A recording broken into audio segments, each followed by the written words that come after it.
So welcome to the second lightning talk session. I'm going to briefly explain how the session works for the audience and the speakers.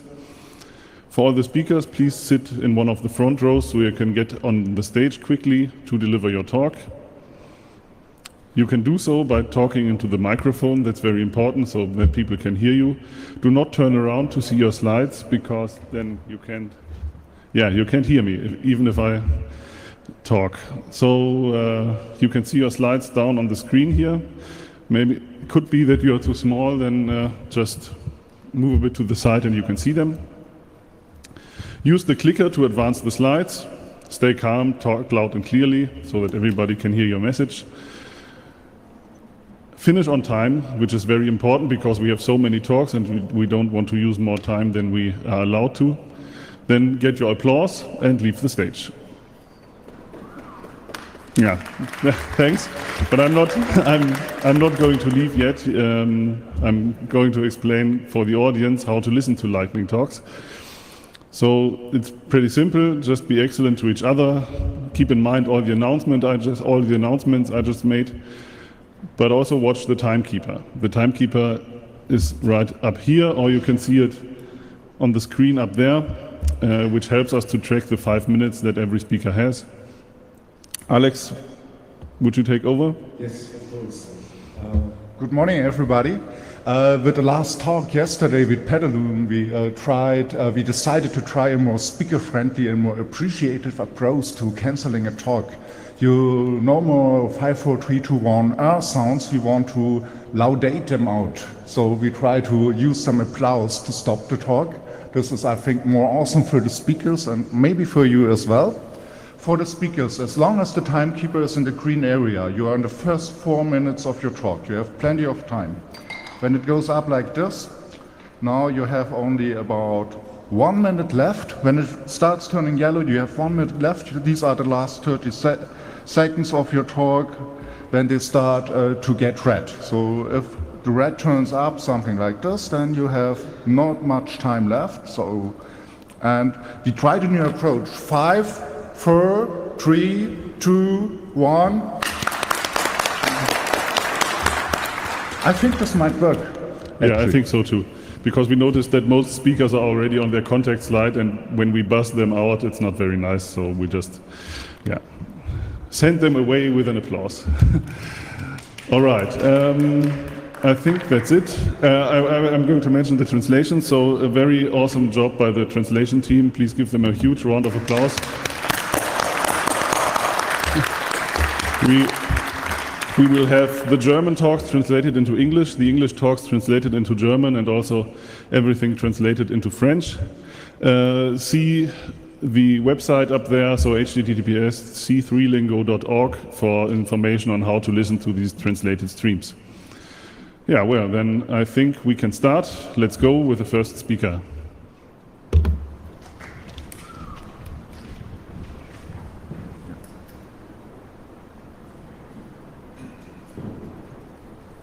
Which is Saturday.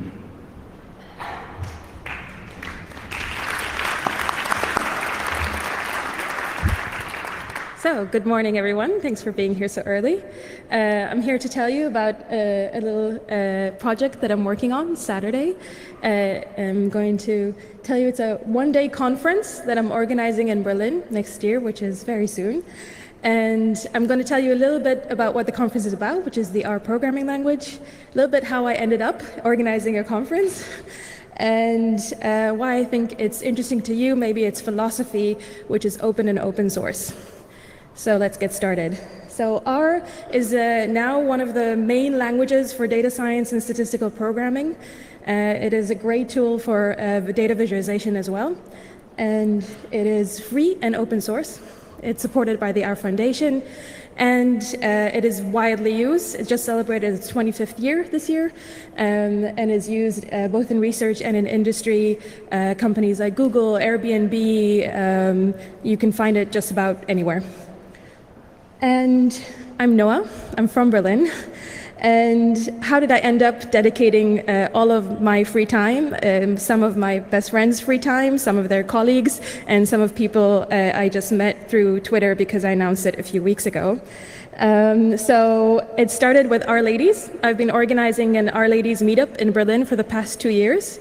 And Our Ladies is an effort by, again, the R community to try to promote women's involvement in our code, to get more women to contribute to code and to be active and to feel like R is a language that and a community that is for them. And we do that by offering meetups and mentorship programs. And I've been really, I think it's like my side project, and it's still some of my best work, I think, over the last 2 years. And along that, I also started volunteering. So it looks a little bit like this. I think it's really fun. And if you are interested in R, I highly recommend. It's open for everyone. Only the organizational roles are reserved for women. And around that time, a bit later, I also started volunteering at Forwards, which is the task force by the R Foundation to promote all sorts of diversity and inclusion, not just for women. So it's for LGBTQ+, it's for people with disabilities, it's for different minority groups, and we're really trying to do all sorts of work around that. And this year, I had the opportunity to get for the first time outside of my local bubble. So other than Slack and GitHub, I've only known our users around me and in maybe a few data science conferences. So I went to the European R user meetup in Budapest this year. And they actually, 2 years before that, in 2016, organized the first Saturday event at Budapest. And I was really inspired by their vibrant community and by meeting a lot of people that I only knew through Slack and GitHub thus far, and a lot of sub-communities that are not location-based in the Our Ladies and our community. And I really thought, well, if you can do this in Budapest, why can't you do it in Berlin? I'm sure we have enough people who use R to create a similar conference. So I thought, why not? Let's organize Saturday, signed up on GitHub, and that's how I ended up doing that. So why did I like so much the idea of it? So it very much relates to my history with Our Ladies and Forwards. It's the philosophy behind Saturday. So it's not let's just have another conference for R, and it's not let's just have another event for people to come and share idea. It's really about let's make sure that as many people as possible can come and share ideas. So how do we do that? We make sure that it's completely volunteer run. We are not for profit, and if we will have any leftover money, we reinvest it into scholarships for the community or events like bringing speakers and so on. It's low cost. We cap it at a minimum wage, and we try to make sure it's both for beginners and for advanced users. And we really make a lot of efforts to include women, minorities, LGBTQ, and people with disabilities. How do we do that? So we don't need to invent the wheel, thankfully. And this might be the interesting part for you. There are a lot of resources about how to make sure that your events and your communities are suitable for as many people as possible. And that you can use DISC, by a NUM focus group. You can use the great resources from other conferences, and I guess that's it. This is our organizing team. If you're interested in more information, and if you want to help us out, then please be in touch. 4, 3. Thank you. Next up is science sector or Public Sector Information Directive. Yeah, good morning, Leipzig. Hold on 1 second. So I will talk about the fancy topic public sector information, and in case anybody wonders what it is, that's basically the open data legislative for whole Europe, which is at the moment right now negotiated in the coming weeks in Brussels. And what does that do at the Congress? Well, basically, ideally from the Hacker Ethics, öffentliche Daten nützen, private schützen, or use public data, protect private data is like one of the core fundamentals. And I'm working at the Open Knowledge Foundation, so we do a lot of like open data stuff, like Frag den Staat, offene Gesetze, which was recently launched, and Jugendhacktag Code for Germany, OGB or EIDI. And so what is open data, in case nobody knows it, it's basically data you can freely use, modify, or share by anyone for any purpose, meaning also you can make a business out of it. And this, what you see here, that part is right now negotiated. That's also like open data or data which should be open data held by like public institutions or government-owned enterprises. And that's the list what we are demanding, and to keep it short, basically everything which is funded by public money should be also public good. Or in Germany there's a campaign by Wikimedia which is called ÖGÖG, öffentliches Gut, öffentliches Geld, the other way around. So that's the standing. In December there was an ITRE-Ausschuss, the voting, and right now the negotiation. And why this is important, because also like in Germany in this legislative period we should get a new open data law, at least that's like in the coalition contract. And I want to illustrate that why that is important with one example, and that is like public transportation data, which is like right now a really sad affair in Germany. And why is that important? Because, for example, we want to have increased mobility, less CO2, and it's a big sector. So that's the current state. Where it's green, we have open data in the transportation sector. Here we are in Leipzig, and everything else is like not compatible with 2018, I would say. And when you're missing data, you get like some weird routing issue shit, like what you can see here. And that goes around all over Europe. So by the end of the day, or like in the long run, we first have a human being on the Mars before we have like public open data in the transportation sector. And we want to change that. And there's actually a hope. So when we use open standards, open software, open data, there's a great example coming from Finland, which they created this platform just for Helsinki, but it was open, so it was modifiable for anybody else. So there's like Meran, which is a tiny town in Italy, adapted that model like for just 15,000 euros, and you have a live map where the buses are going. And that was done by one developer because Helsinki was so awesome providing the platform as open source, and there was data standards. So what that means, basically, you can move from like data shoveling by your hand to like industrial rollout. And that means like efficiency. It's like just awesome when you think about it, what could be done across Europe when we have standards. And that's the directive should be there for it. And it's not just like this case, transportation, it's also like for transparency when it comes to beneficial ownership of companies, or for example, what public broadcasting stations are doing, that you can see the content and use it later. So that's a detailed list. I don't know how much time we have. Basically, what you should think about it, how awesome it would be if we deal like public data as an infrastructure and what can be done with it. And so please bug your local politicians or whoever is in charge of it on the local level. And if you're interested, contact us.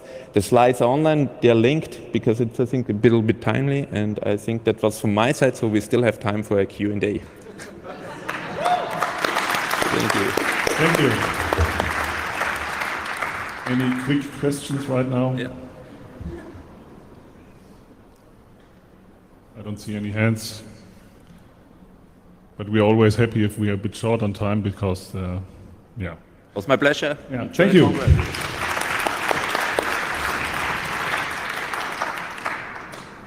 Next up is password strength meters.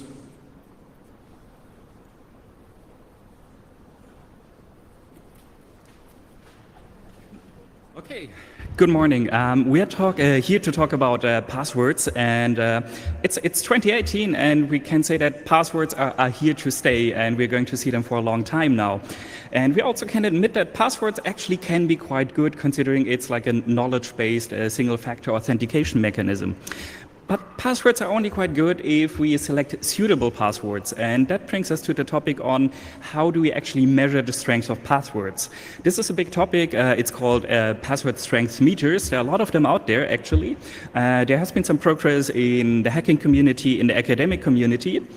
But there's still a lot of debate of what strength meter is actually good and what is to be considered good.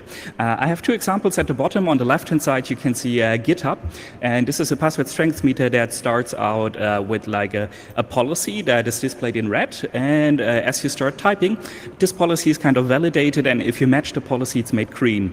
On the right-hand side, we can see GMX. I tried to create an account yesterday for emails. And I started typing a password, like one of the simplest ones I could make up, like 1 to 8, the digits, and actually the meter made it quite green, which is surprising that this is considered to be a strong password by GMX in 2018. Now, We are trying to improve on that. So we are proposing a new password strength meter. We are planning to open source it like earlier next year.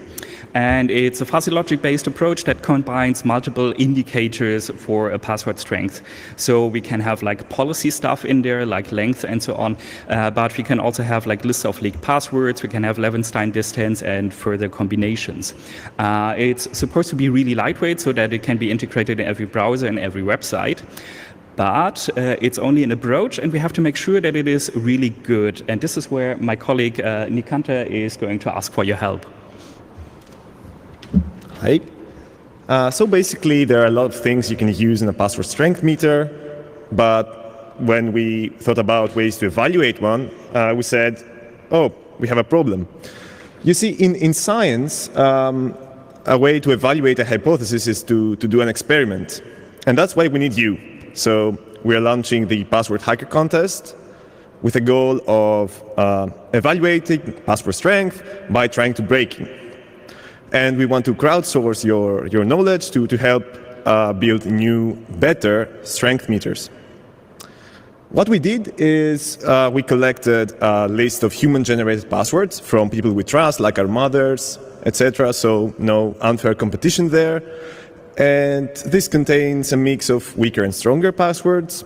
We hashed them with a SHA-512 and with a common salt to reduce the overhead of expensive machinery for more hashing. And what we want from you is to work in teams or alone, use your favorite tools, do whatever you like, and try to break them. What we want at the end is the plain text, which is the proof that the passwords were broken, and a short report saying how you did it and which passwords were easier to break and which were more difficult to break.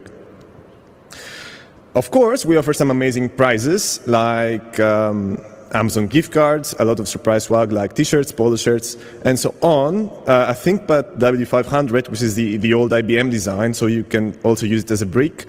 Nerf guns, and basically you can come at our office and take a lot of stuff that we don't need anymore. We ship freely in the whole of Germany, but we would really like to see you at our office in Darmstadt. So what you can do now is go in on this address, and there are instructions there. There's a first batch of hashes, and you can start hacking. Yep. Thank you very much. Thank you. Next up would be Netlink and Go.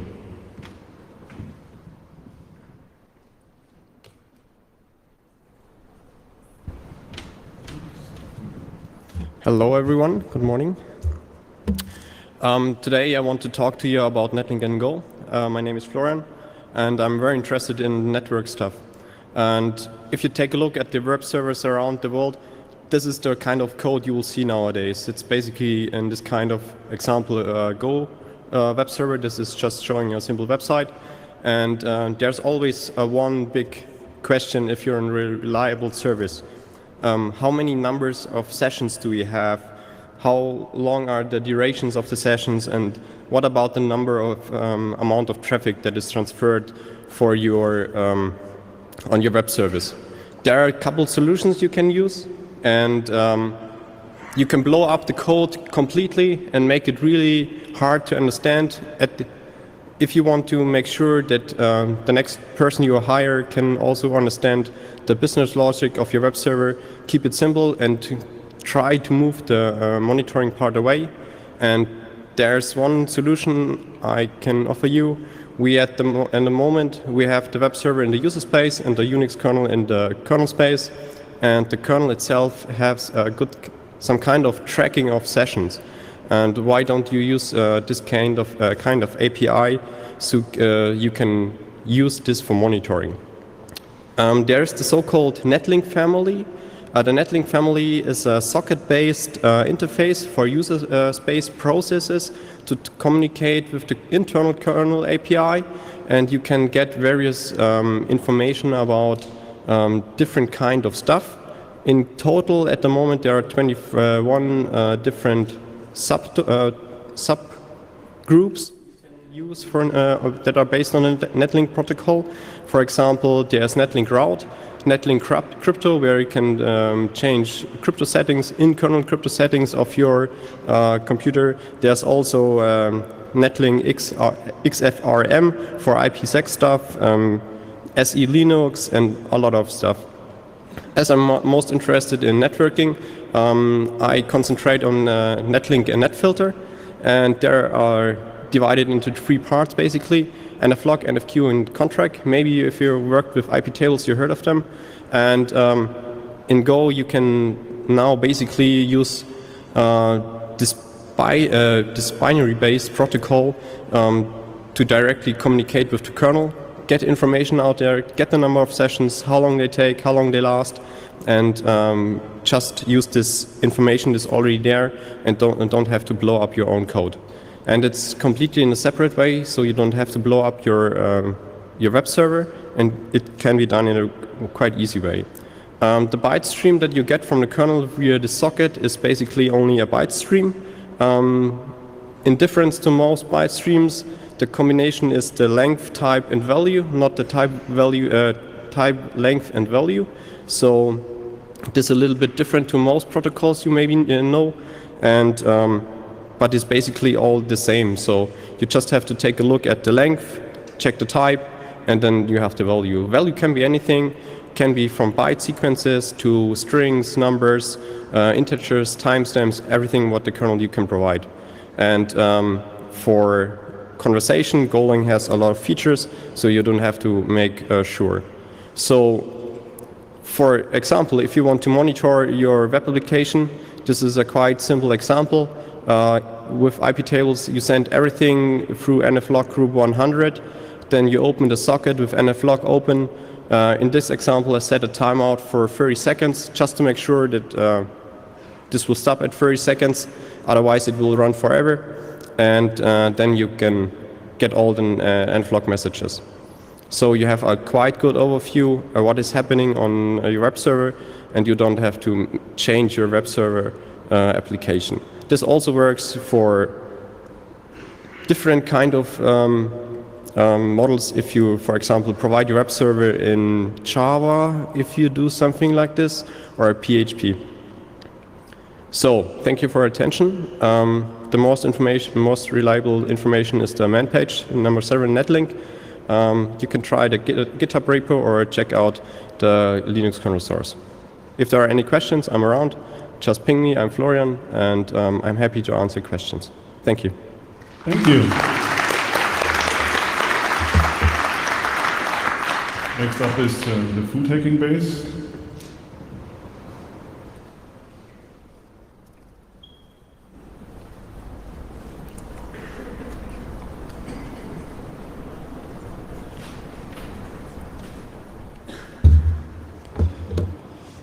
I can? Okay.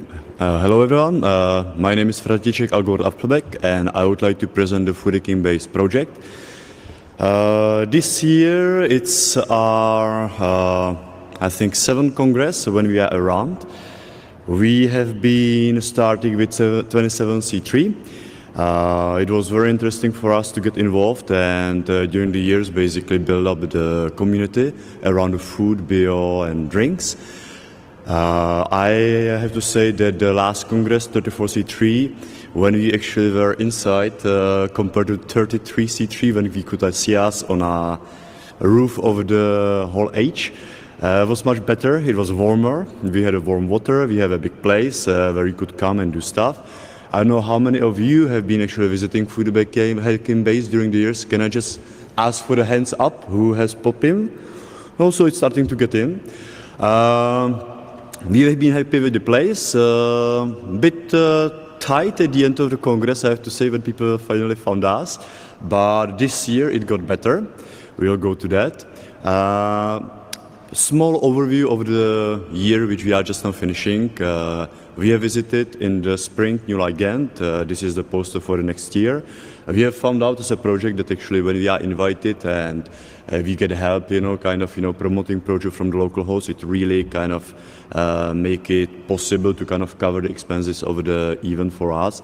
We are a donation-based group, so what we put in. If you support us, good. If you don't, well, we have to basically cover it by ourselves.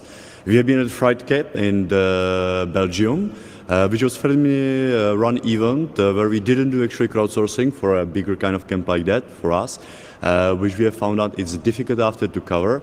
So experience, another one. I don't know how many of you have been at the EMF. It was my first one basically in Great Britain. It was very nice. We did a kitchen-free environment because getting our stuff from Europe to the UK was a bit complicated concerning transportation, but it worked quite fine, so it's good. Now this year we did the 35C3, that's where I am. You can find us in the hall 2, between the door 2.6, 2.7. As you can see, this is already our first evening tasting and we are completely full. So we have been actually really nicely surprised with the amount of people who are showing up and also with the dynamic of the group, because I have to say, it's really maybe one of the first events when we as a core group don't have to do so much and people are actually doing the stuff. They just come and use the place, which is nice, and we just more as keep an eye that things are magically appearing from the shops which has to be used. So this is very nice. Now, we'll be finishing the Congress. I hope all goes well. We hope to be a bit in a plus, so we can actually fund our project for the next year, which are again, community kind of based, and open. We would like to be at the camp, of course. That will be coordinated with the Orga, where we will do our tasting events, workshop events, kombucha making, beef jerky making, incubators, etc. We would like to do fermentation project, fermentation mobile, which I already presented before, which is basically you can imagine a food truck, but thing which is legalized and can go to the different events where we can really kind of do workshops and stuff on a kind of, I would say, higher protected level. So that is a project which I would like to lead and with support of the Foodking base. Otherwise, I believe we are open to invitations. So if you talk to us, just send us email, foodking.org, just you write Foodking base, you will find us. And you will get a response eventually, sooner or later. And we are interested to come to different happenings. We have been in MRMCD, we have been at the Balkon, we have been in the Newsline. So different events, we enjoy it. It's something what we like to do and promote. And we hope that more people get involved and support these activities also in their local hackerspaces. Because during the years, I have to say, and it's my experience, it's my field, that taking care about yourself from the point of view of food, drinks, a bit of exercise, it really helps, especially for most of you who are sitting most of the day behind the desk. Try to keep a bit healthy in this side. It really makes your life more easy. I would like to thank all of you for listening to what I have to say. Please come and visit us at the Foodking base, and that's all. Thank you again. Bye. Thank you. Next up is Getaviz. Did I pronounce that correctly? Getaviz, Getaviz? I don't know. We'll see.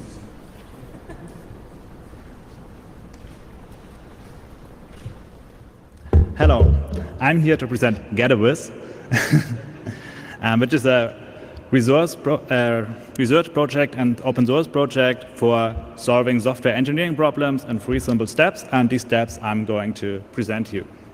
So first step is we collect a lot of data about your software project. This can be a lot of things.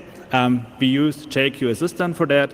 It provides a Neo4j graph database and with a lot of plugins where you can combine and link different data sources. Currently, we support 5 different programming languages, 2 version control systems, and many other data sources like GitHub issues, Maven build reports, JUnit test reports.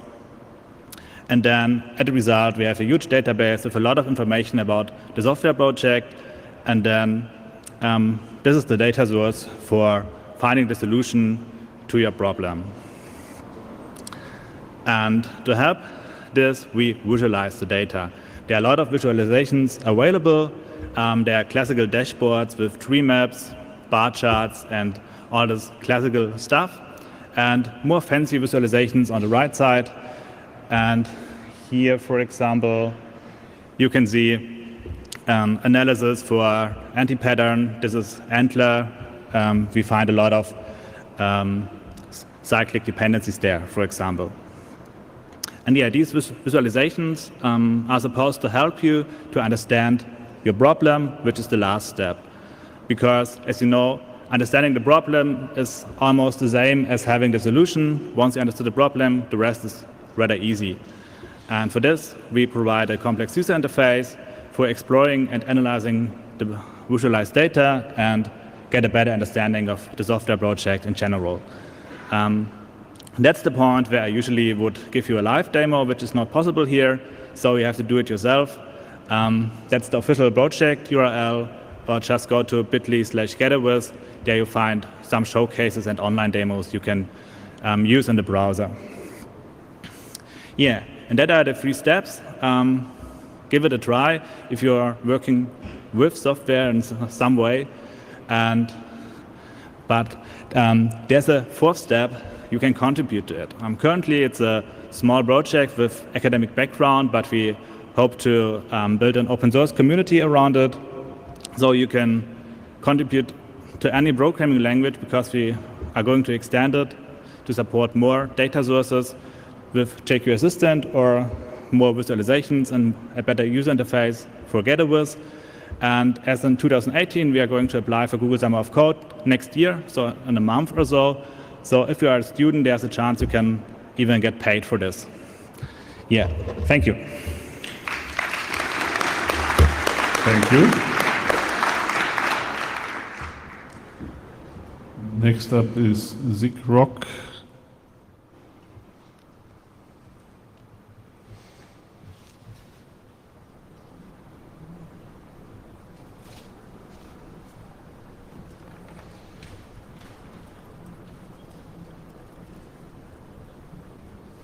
Okay, hello everyone. My name is Sören, and I would like to introduce you to our SIGROC project. As you can see on the table here, we try to support all kinds of devices, especially everything kinds of test and measurement related. You can see like multimeters, oscilloscope, logic analyzers, all kinds of stuff. We currently support over 200 devices, and the question is, how do we do that? If you look at the software stack of our project, you can see that the core component is libsigroc. It is a library that encapsulates all the drivers for all the devices we support and provides a unified API for all of them. So you can access them having only one API to deal with and getting all the data from them. Below that, you see libUSB, libserial port, libftDI1, and libgpib, libglib. And these are the libraries that we need to actually access the hardware below. On top, you have the libsigroc client. That is the software actually tries to communicate with the devices and display the data or process it in some way. We'll see in a minute what actually is going on there. But next to it, you see the libsigroc decode library. It's a library that is kind of on the side of libsigroc. It's providing protocol decoders, which I will also talk about in a minute. It's using Python and libglib. The first client I would like to talk about is the obligatory command line interface. It's usable for acquiring data, converting data, decoding data. Essentially, it's a very scriptable tool, so you can do some kind of test automation or whatever you like to do with it. Another client we have is SIGROC meter. It is tailored for use of multimeters, so you can have all kinds of multimeters and measure the data, data log it, whatever you want to do with it. It is quite feature-rich already, but currently needs a maintainer. So if you feel interested, please come to us and talk to us. Another client that is a relatively recent addition is SMUview. It's a program that tries to emulate a source measurement unit using a power supply and electronic load. I haven't used it personally, but I have heard it's quite good, so please give it a try. A very even more recent addition is the libsicroc mini server. It allows you to access all your devices supported through libsicroc using a JSON interface. For example, here you can see Node-RED and interface to provide access to a power supply and electronic load. Finally, we have PulseView, which is our most feature-rich and also the most popular client that we have. It is available, for example, for Linux, Windows, OS X, and Android, actually. So it's quite flexible in what we do with it. And here you can see some standard setup. You have two signals, SCL, SCA, that have been acquired through some logic analyzer. And we have added a protocol decoder for I2C to actually visualize the data in some kind of meaningful way.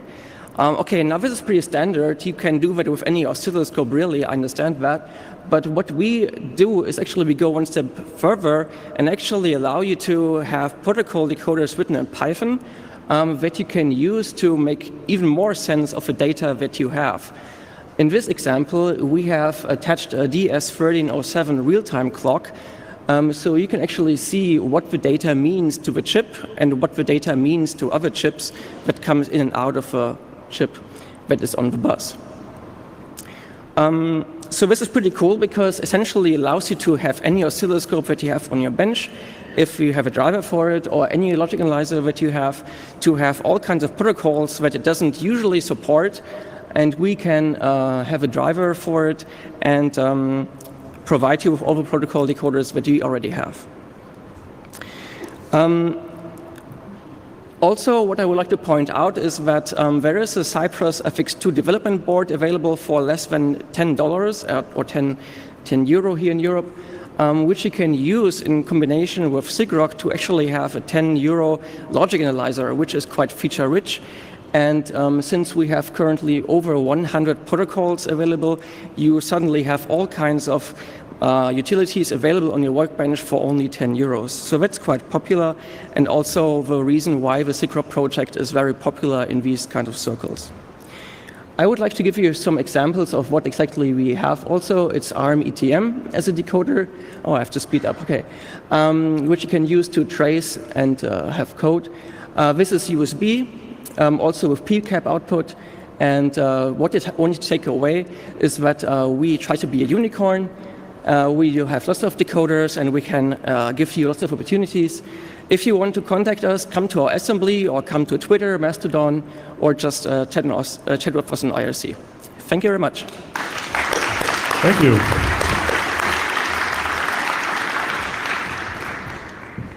So then next up is Datenkrake gefunden und nun. It's going to be a German talk, so you might want to check out the translation page on c3lingo.org for translated streams. Ja, guten Morgen. Mein Englisch wollt ihr nicht hören, deswegen mache ich es lieber auf Deutsch. Mein Name ist Alva Freude, ich bin Mitarbeiter und Referent beim Landesbeauftragten für Datenschutz Baden-Württemberg und ich erzähle euch ein bisschen was zum Thema Datenschutz. Ja, der eine oder andere wird vielleicht hin und wieder mal bei der Analyse irgendeiner Software, einer Hardware, einer Webseite oder was auch immer darauf gestoßen sein, dass dort seltsame Datenübertragungen drin sind, die man vielleicht nicht haben will, aus Privatsphärengründen oder Ähnlichen. Da kann man sich natürlich die Frage stellen, ist das denn überhaupt erlaubt? Nun, nein, häufig ist es nicht erlaubt, denn kurz gesagt, Daten ohne gewichtigen Grund oder der Einwilligung des Nutzers zu sammeln ist häufig nach der Datenschutzgrundverordnung der DSGVO unzulässig. Viele haben vielleicht gehört, die Geschichten mit Klingelschildern und ähnlichen Späßen, die irgendwie durch die Medien gehen, das ist alles Unfug. Aber es gibt viele Sachen, wo ihr auch was tun könnt. Nämlich, ihr könnt euch anschauen, welche Software, welche Hardware, welche seltsamen Datenübertragungen habt und ja, gucken, was da nicht in Ordnung ist. Zum Beispiel haben wir eine Pflicht zur Datensicherheit. In Artikel 32 steht zum Beispiel die Verschlüsselung explizit drin. Also häufig ist dann tatsächlich so, dass wir auch Verschlüsselung verlangen als Aufsichtsbehörde. Und wir haben die Pflicht zu Privacy by Design und Privacy by Default. Die ergeben sich aus Artikel 25 der Datenschutzgrundverordnung. Beispiele für solche Verstöße sind, wir haben in Baden-Württemberg das erste Bußgeld in Deutschland an eine Firma vergeben vor ein paar Wochen. Es ging darum, dass dort ein Unternehmen seine User eines Webdienstes die Daten im Klartext gespeichert hat, und zwar die Passwörter. Brauche ich euch nicht erzählen, warum das böse ist. Die haben ein relativ kleines Bußgeld bekommen, weil sie sehr kooperativ waren und auch ein relativ kleines Unternehmen. Bei größeren Unternehmen kann das dann relativ teuer werden. Insgesamt können bei der DSGVO Verstöße 20 Millionen kosten oder 4% des weltweiten Jahresumsatzes. Ja, unverschlüsselte Datenträger oder USB-Sticks verschicken oder auf Notebooks durch die Gegend tragen, wäre auch so etwas, was man ahnden könnte. Oder je nach Kontext muss man sich es genauer anschauen, aber wer regelmäßig medizinische Daten per E-Mail verschickt, würde auch Probleme kriegen.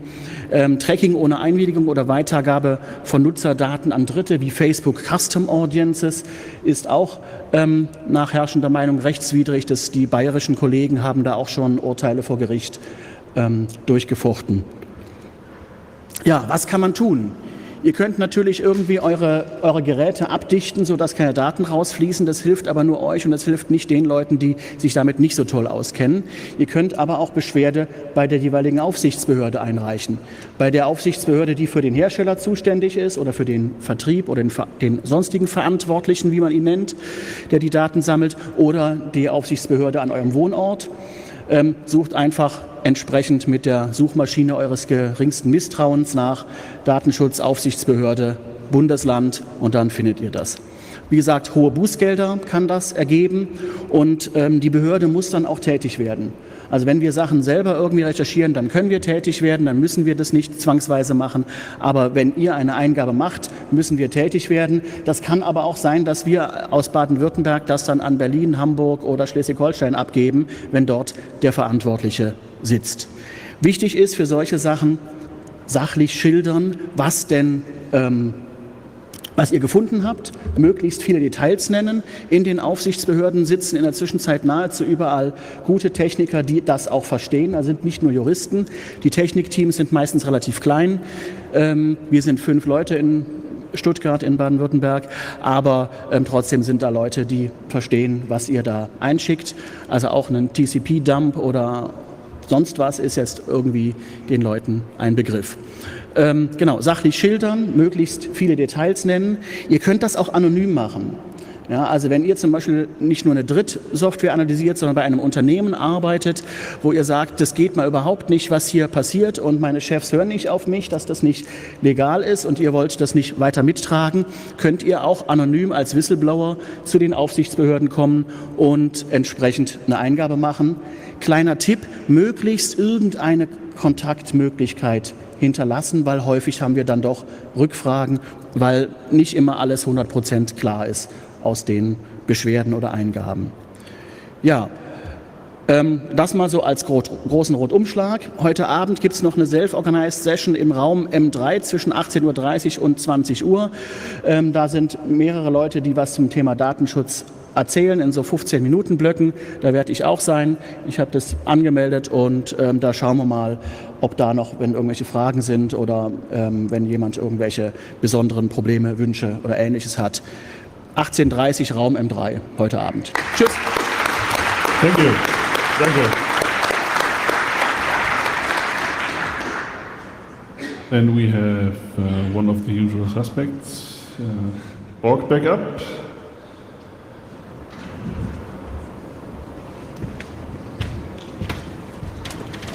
So, hi. I just wanted to give a short update about Borg Backup. And on the first few slides, I have some overview for the people who don't know it yet. My name is Thomas, and let's see. So quick, the features of Borg Backup. It's a backup tool, and you usually use it on the command line. So it has a CLI interface like rsync or like Git or whatever. But recently, there were also some people working on the GUI. So if you have non-nerdy friends that rather click around, then you can also use it now. We have quite good architecture and platform and file system support, and the main features are we are doing deduplication, we are doing compression, authenticated encryption, and the usual way you use it, you read the data from a locally mounted file system, and then you store it to another local file system, or you can also store it to a remote server over SSH, and the one Borg will talk to another Borg on the remote side. A nice feature is you can fuse mount your repositories, your backup archives. And okay, if you do not have a remote server, it's no big problem. There are some service providers, meanwhile, that offer such services like, for example, rsync.net or Hetzner. And a new one is borgbase.com. It has a quite nice web interface. And the Borgbase guy is also programming this nice GUI client. Also, if you don't want to rent a server, you can just search for another nerd and you can do mutual backups. They are encrypted, so you don't have a big trust issue because the other guy won't be able to look into your backup. Another way to use it, if you rather prefer to have something in the cloud, maybe additionally to your local repository, you can first create a local repository and then push this complete repository to the cloud, for example, using rclone. And of course, if you have your own server, you can just use SSH. The GUI tool I mentioned is called Volta, and it's implemented in Python and Qt. Currently, it's tested on Linux and on macOS, but it might be even possible in the future maybe to adapt it to Windows. And as I said, you can show it to your friends. Another tool is Borgmatic. It's basically a configuration layer on top of Borg. So if you prefer a config file like ini style, you can use this tool. And there are lots of other tools and scripts and integrations, and we have a special community repository. And if you search additional tools, you can just look there. In general, it's a community project, so if you are coding in Python or C or Python, join us please.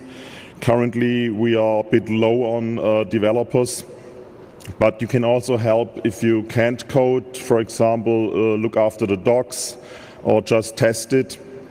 We have a good test suite and using continuous integration, and for platform testing, we use Vagrant.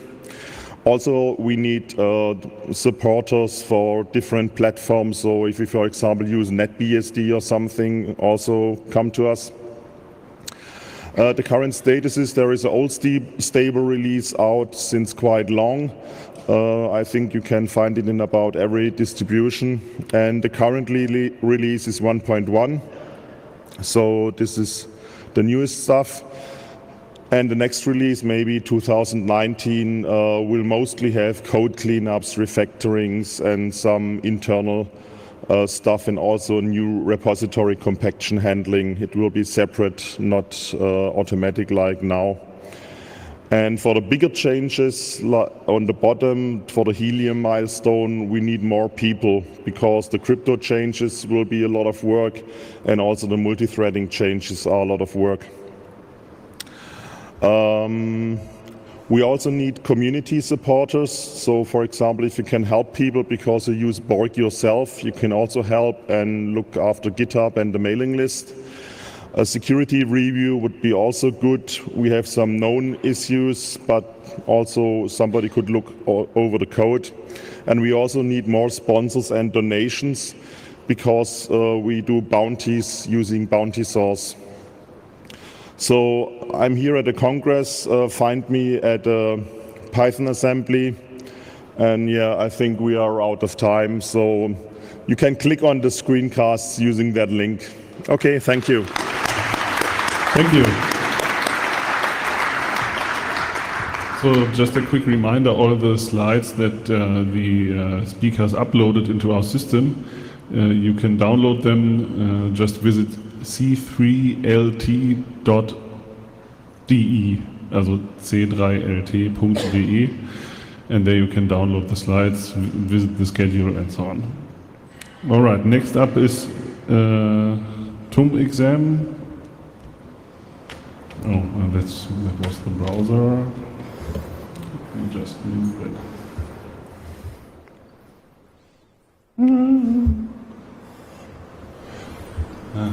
That's why I prefer PDFs. So if you want to give a talk here, you do best with PDF.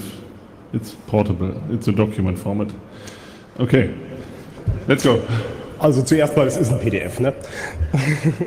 Okay, also mein Name ist Stefan Günther, ich bin von der Technischen Universität München und ich will heute ganz kurz darüber sprechen, wie wir am Lehrstuhl mit sehr großen schriftlichen Prüfungen fertig werden. Dazu schauen wir uns mal unsere Grundlagenvorlesung an. Das ist eine Pflichtveranstaltung für alle Informatik-Bachelorstudenten an der TUM. 2015 hatten wir 1152 Klausurvorlagen. Das ist in den letzten 3 Jahren auf knapp 1700 gestiegen, einfach weil wir mehr Studierende haben. 2015 waren es noch 36 Teilaufgaben zu korrigieren. Dieses Jahr waren es fast 74.000. Liegt neben der gestiegenen Anzahl an Studierenden daran, dass wir jetzt kürzere Aufgaben stellen, die halt einfach leichter zu korrigieren sind. Da wir eine Erst- und Zweitkorrektur haben, waren das dieses Jahr 150.000 Einzelbewertungen, die wir irgendwie haben durchführen müssen. Nur die Anzahl an Papierseiten ist ein bisschen zurückgegangen auf 23.000 Seiten Papier. Das lag daran, dass wir einfach ein kürzeres oder kompakteres Template mittlerweile nutzen. Dafür haben wir dieses Jahr noch zusätzlich 2.500 Quizze, Multiple-Choice-Quizze gehabt, was weitere 32 Teilaufgaben sind und weitere 5.000 Papierseiten waren. So, wie werden wir damit fertig, ohne verrückt zu werden? Naja, wir arbeiten seit 2015 schon an einem eigenen Scanner-Klausurensystem namens TUM-XM. Wir versehen die Angaben mit QR-Codes, individuellen QR-Codes. Wir können so pseudonymisiert korrigieren, weil wir keine Namen auf den Klausuren mehr draufstehen haben. Wir scannen die Klausuren dann auch ein und erfassen die Bewertungen digital und stellen den Studierenden dann die Klausuren online zur Einsicht zur Verfügung. Wen das interessiert, wie das ganz genau funktioniert, der kann sich unseren Lightning Talk von 2015 angucken, da erklären wir das. Jetzt will ich noch ganz kurz darauf eingehen, was sich seitdem getan hat. Bis zu dem Zeitpunkt hier Ende 2015 haben wir TUM-XM nur am eigenen Lehrstuhl eingesetzt. Das hat sich dann geändert. Zunächst an befreundeten Lehrstühlen. Wir haben von QR-Codes auf Data-Matrix-Codes gewechselt, einfach weil die robuster und flexibler sind. Wir haben unser Klausurtemplate nochmal komplett neu implementiert in LaTeX. Wir haben die Datenbank neu implementiert, jetzt in Postgres. Wir haben uns einen sündhaft teuren Dokumentenscanner gekauft. Dokumentenscanner wären eigentlich einen eigenen Lightning Talk wert. Die Mechanik ist normalerweise ganz toll bei den Geräten, aber die Software ist eine totale Katastrophe. Seit dem Zeitpunkt haben wir auch eine eigene Plattform für die Online-Einsichten. Seit Ende 2016 entwickeln wir ein Webinterface zur Klausurverwaltung samt Touch- und Stifteingabe. Wir haben Anfang 2017 das sogenannte Karpfinger-Klausurkonzept integriert. Wenn das interessiert, es ist am Ende von den Folien verlinkt. Es ist ein Konzept für besonders kompakte Mathematikprüfungen. Wir unterstützen neuerdings Quizze und Multiple-Choice-Prüfungen. Wir haben zwischen Mai und Oktober 2017 über 7,5 Klausuren und Quizze in ein bisschen mehr als 20 Veranstaltungen mit dem System abgewickelt. Wir haben uns im Zuge dessen dann auch einen richtigen VM-Server besorgt. Seit Ende 2017 beschäftigen wir uns auch mit der Integration von volldigitalen Prüfungen in TUM-XM. Wir haben uns eben wegen der Problematik mit den Scannern ein eigenes Scanner-Frontend implementiert. Unser Webinterface ist jetzt seit Anfang des Jahres endlich nutzbar geworden. In der studentischen Arbeit haben wir eine automatische Synchronisation mit der Einsichtsplattform implementiert. Auch eine studentische Arbeit beschäftigt sich gerade mit einer iPad-App zur volldigitalen Korrektur von Prüfungen. Wir unterstützen neuerdings auch fremde Klausurvorlagen, die eben nicht unser LaTeX-Template verwenden. Und ja, heute war mal wieder ein Lightning Talk. Wen das Thema interessiert, kann am Stustanet Assembly vorbeikommen. Wir haben ein bisschen Anschauungsmaterial dabei. Können wir uns einfach mal ein bisschen austauschen. Und wen es wirklich interessiert, vielleicht kann es auch mal jemand von euch nutzen. Danke. Danke.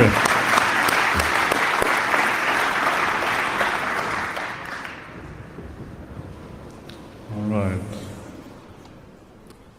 Next up is Irma. I'll reveal my attributes. There's a, if you click the left image. Oh, I'm already supposed to click the link. Okay, let's see what happens. You have been owned. No. Ah, okay. That's a PDF, right? Yeah, it's a PDF. You can also just enlarge okay, it or maybe I download can put it here on full screen. Oh, okay. Does this work? Yeah, this works. Okay. I want to introduce IRMA to you. It's an open source project in which you can privacy-friendly, secure, and decentrally provide authentication and signing. So for the user, the most central thing is the app that you see on the left side is on iOS and Android. The project is intended to authenticate and sign statements about yourself with attributes you collect on your own mobile phone. So for example, you see a login to IRMATube, our demo application, but there's also in the Netherlands a few attributes from governments which you can collect, and you can then later prove that information to others in a way that they can be sure that the information is correct, but also that those people don't learn anything about your interactions online. That's a key difference between how authentication is done nowadays. For example, when you click a login with Google or a login with Facebook link at this moment, you have a user identity provider and you want to log in on a web store, for example. At the moment, you first go to the web store that has a page that says, I want to log in with Google. So you go to the identity provider, to Google, and then the identity provider reveals the login information to the web store. So Google now knows what you're doing. That probably maybe isn't the problem if you want to order something, but if you want to log in your doctor's office, for example, you don't want all those companies collecting that information. So what we want to provide as a different solution is that you collect all the statements that allow you to log in somewhere on your mobile phone. So you first go to an identity provider, you collect those statements, then you reveal them to the web store without communicating with the identity provider anymore. And you can do that again and again, and you don't need to contact that identity provider again to do another login or do another authentication. So the security guarantees we have is that the attributes, the information in the app, that it is authentic, it's signed with a digital signature. You can prove ownership. You need to prove knowledge of the IRMA PIN, so you need to fill in a PIN code to say you have knowledge of that. There's a secret key stored on your mobile phone that also says that you own those attributes. So you have a two-factor authentication. The disclosures you do are also in another way unlinkable. We use credentials, an attribute-based credential scheme called EDMIX, which if you do two disclosures, it makes it unlinkable, so it's a multi-show unlinkable credential scheme. And that makes that if you, as long as you have attributes that don't reveal anything about yourself, for example, if there's an attribute that says I'm over 18 or I'm a German citizen, for example, if you reveal those attributes to someone, they can't see that you're the same person two times. So the attributes are not linkable as long as the attributes themselves are not identifiable. And there's this kind of automatic data minimization because you only reveal the attributes that you really need to, that the one who you're proving them to really needs to see. So you only show relevant attributes. You need to give your consent if you want to hand them to. So a typical session goes: you go to the website of the web store here, you scan a QR code or you click on a link, the IRMA app then opens. It asks you, hey, this web store wants to know this and this information of you. You then either consent or you don't. And then go ahead, prove those attributes without involving anyone except you and the one on the other side, the web store in this case. We also do signatures, so there's also, since the 90s, it's always been a problem to give people access to proper signatures. You have to create a public key infrastructure, and people have to collect their own signature and have to manage their private keys. We also, with this, have attribute-based signatures, so you collect those attributes, for example, your government number, it's a BSN in Dutch, and you can sign any message you want. So, for example, here I consent to share data with my doctor. You can sign that statement with an attribute, and then can prove that you have retrieved that attribute from the government in this case. So in the Netherlands we do this with DigiD. You log in with DigiD, and then you collect your information anyone can do this. It's a decentral system. There's some more information about this. We're an open source project. You can see us on our GitHub. The core is written in Go. We're transitioning for the server part to Go as well. It's a Java server at this moment. You can see some more information if you want to join Slack, in which we communicate about this. You can ask for an invite, and well, you can download the app. Please do so. Thank you. Thank you.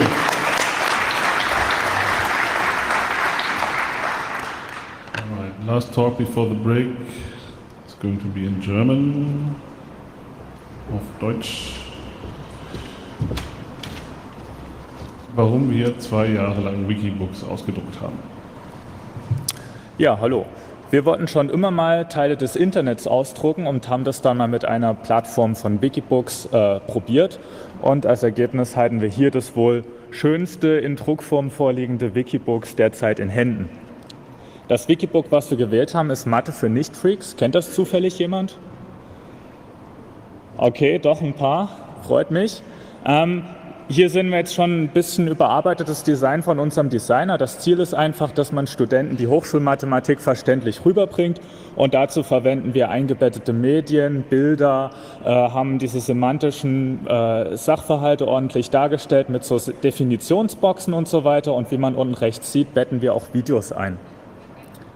Dieses Wikibook-Projekt gehört seit einiger Zeit zu Serlo. Das ist eine andere Lernplattform für Gymnasiasten. Und auch da wird multimedial gearbeitet. Und wie man sieht, geht es hier nicht nur um die Inhalte der Lehre, sondern auch darum, diese Lehre frei verfügbar zu machen und die Organisationsprozesse transparent und demokratisch zu halten. Funktioniert das Ganze? Da geben zunächst mal die Nutzerzahlen recht. Also hier 800.000 Nutzer für Serlo und 110.000 bei Mathe für Nicht-Freaks. Und auch das Buch wurde inzwischen bis zu 10.000 Mal heruntergeladen. Das Projekt Serlo an sich ging ursprünglich in München los, hat sich aber in den letzten Jahren über Deutschland verbreitet. Wir sind jetzt also die Nutzergruppe in Dresden, aber auch in Berlin und Münster findet man inzwischen Standorte.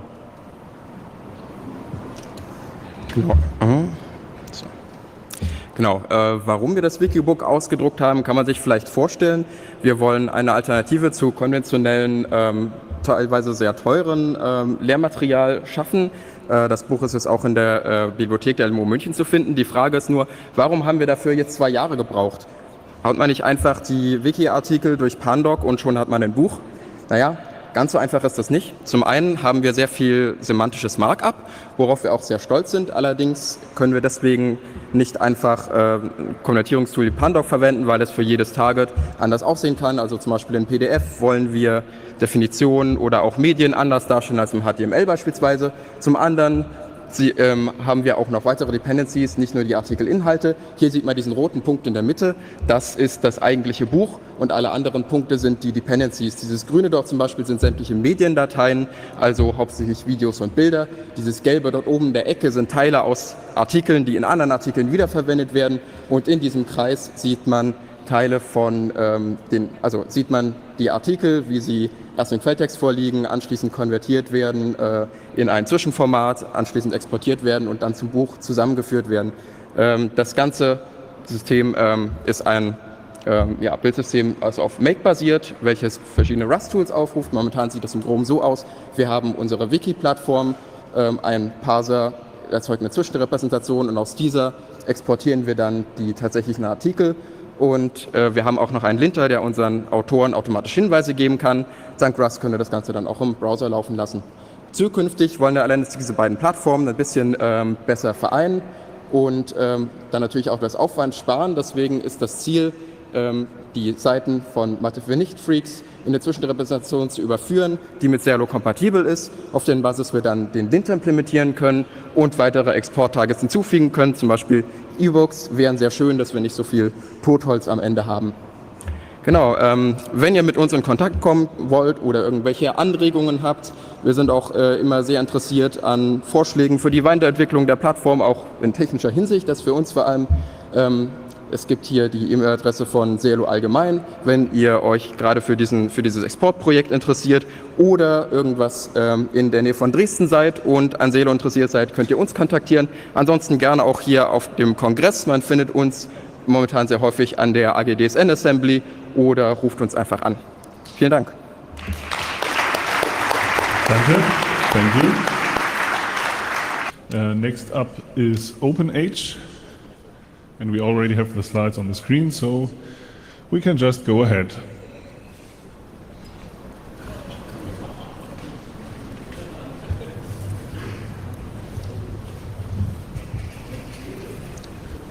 Hi everyone. We're a small part of the OpenH development team. We're doing a free re-implementation of Age of Empires 2.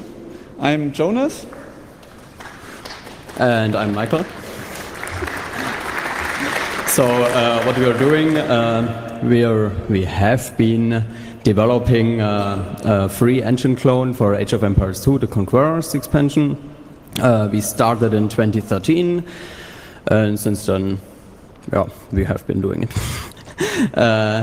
Our game requires the original game assets, so you have to own a copy of the original game, but we have been writing a completely new engine with unlimited possibilities for modding and so on. The original game engine is quite limited, starting with the fact that it only runs on Windows. As a short overview of the technology which we are using, the engine core is written in C++, but there is an extensive interface to call most of the engine features from Python 3. We are using Cython as glue, and CMake, OpenGL, Vulkan isn't even mentioned here, SDL, Qt. And we have our own data description language, Neon, but more on that later. So this is what it's currently looking like. And in the last year we have had 3 main advancements. VTech wrote a new renderer. Then we've got a new world simulation engine, which is completely event-driven, which was done by Tomato. And we have a new modding API, which was designed by Heinesen. All of those advancements are mostly in the background, so there is little stuff which is actually visible, which has changed in the last year, but now we are ready to integrate everything together and basically finish the game. So the new central component of the engine is entity component based. And this is the game entity, which has abilities. Abilities are now in green. And bony are things like the unit is standing on a hill and therefore has more attack damage, and the abilities are permanent things entity can do. For example, exist, move, die, attack, whatever. In practice, in our own description language, this, in a simplified way, is a villager that just exists with 25 HP and can move and die. The definitions of move, die, attack are not here now. But with that way, it's possible that any entity can do everything. And so trees, for example, can train new units, or animals can convert villagers, or relics can even start to chop wood, if you like. So this API overview here is the whole thing that is able to simulate Age of Empires 2. The green boxes are again all the abilities. We have new things like actual inventory management, so the monk transporting a relic is implemented properly and not a new unit that is a combination of the relic and the monk, for example. And our system supports non-linear attack trees, so you can have arbitrary conditions chained together for advancements in discoveries for your technologies, and this is implemented the following way. So a technology is again just an entity, and the technology has the most important parameter, the updates, all at the bottom, which is a set of patches. Patches are a special feature of our Neon language that allow to change values on the fly in the database. So in this case, the update is on line 9, which is the more HP patch that updates villager live by adding 15 new health points. So whenever this technology is activated, then the database is updated. With the same trick, we can do things like attack and defense, so that, for example, ranged attacks and ranged armor are matched up and produce the correct amount of damage. And we can do very complicated things like transforming the trebuchet into packed and unpacked. And this whole thing is fed into the event engine, as I said, which basically is a history of everything in the game, in past and the future. And what the engine, what the client only does is play back that view. So it's just a snapshot. So next is funny new things like data conversions. And that was it already. Join us and help us develop a cool thing. Thanks. Thank you.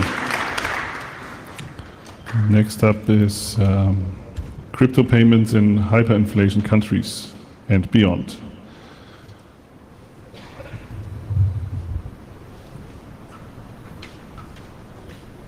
Hello, everyone. Thanks for being here. My name is Felix. I'm from the Dash Embassy, Thailand. And for the last couple of months, we were very busy basically trying to bring cryptocurrencies from high-level talk to street-level reality. And it's really a challenge, and I want to share some experiences with you, also experiences the other teams had on the example of Dash. So cryptocurrencies basically have been the most famous use case since we talk about blockchain, since we talk about Bitcoin. But still, almost 10 years later, nobody basically sees any option to pay with cryptocurrencies in the real world. And it's really a challenge to do that, right? You were always talking about the freedom of banking system. At the same time, so many cryptocurrencies are there at the moment, and I just read a new study saying more than 60% of all these tokens are basically cryptocurrencies compared to any other utility token or something. So for the example of Dash, you can see quite a big increase of acceptances worldwide. So we started with 500 this year and up to 4,500. If you look at Bitcoin numbers and all other currencies, it's not that much higher actually. Or even worse, it's very hard to get good statistics because there are some maps you can register your company if you accept Bitcoins or whatever other currency, but it's not really that you can go anywhere and get a proper number of how many cryptocurrencies acceptances are in the world. So for Dash, especially Venezuela turned out to be use case number one. If you look at it, it makes total sense. Venezuela has an inflation rate of 1.4 million% for this year. So people are really struggling. If you go in the morning, buy some eggs, you need some money. If you go in the evening, you need quite much more money. So Dash managed to get really a growing and healthy ecosystem in Venezuela. So that we can basically say if you have a hyperinflation country, cryptocurrency is a fabulous use case, right? And there's not only Venezuela, we have Turkey, we have some countries in Africa. There's more and more countries coming up where this totally makes sense. But of course, for me, I mean, from a business perspective, it would be very sad to say we focus only on the hyperinflation countries. We want to go beyond that, right? Of course, you have to have everything in place. You have to have the regulators, you have to have taxes, you have to pay your taxes, you have to do everything. And if you talk to merchants, and that's especially the point, you will find out they have many questions. And the most important thing, they don't really care for cryptocurrencies. What they care for is a simple solution which fits into their business process, and they don't want to have any investment, right, for additional software, for additional hardware, for additional staff training. So that's why we go to the merchants, we try to really understand what they want and how we can help them setting up a system, and afterwards also giving support to them and answering questions, right? Because if you start with crypto payments and you really go to the street level, there will be more and more things and questions popping up, from taxes to regulations, to how to integrate it into POS systems. So there's many things, and it's ongoing questions, right? One other thing is we started with the low-hanging fruits for us in Thailand, going to every single Bitcoin shop there, right, who claims to accept Bitcoin and has a sticker on the door. Just realizing everybody just forgot it, right? So we went into these stores and people look at us and say, "Be what?" So they don't even know what Bitcoin was, right? Because the stuff in there, they forgot it already a long time. So that's why I say it's really important to give them ongoing support and to help them basically solve a problem. And the biggest problem they have is they want to make business, right? This is what they really care for. They want to have, they want to sell their products. They want to get more customers, and at the end of the day, they want to get happy customers, because happy customers will come back in their stores, right? So that's why our approach, for the example of Thailand and also Venezuela, is going a bit in that direction, is growing healthy ecosystems. That means you have to have the whole set of things together. One thing is the exchanges. You have to get your money back. You have to manage a cash flow as a merchant, right? So basically you have to choose, do I want to keep my cryptocurrency for speculative reasons, or will I sell it instantly when I get it, right? You have to have the payment providers. You have to have, of course, you have to pay your taxes at the end of the day. This is the one side, and the other side is the customers coming in, right? You need a community coming and paying with that stuff. Only hodling is really not paying with it, right? So you need people who come in the stores, help, and all that.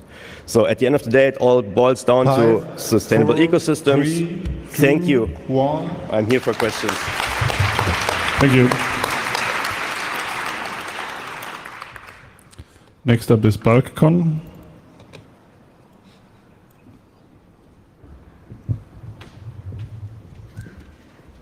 Good morning.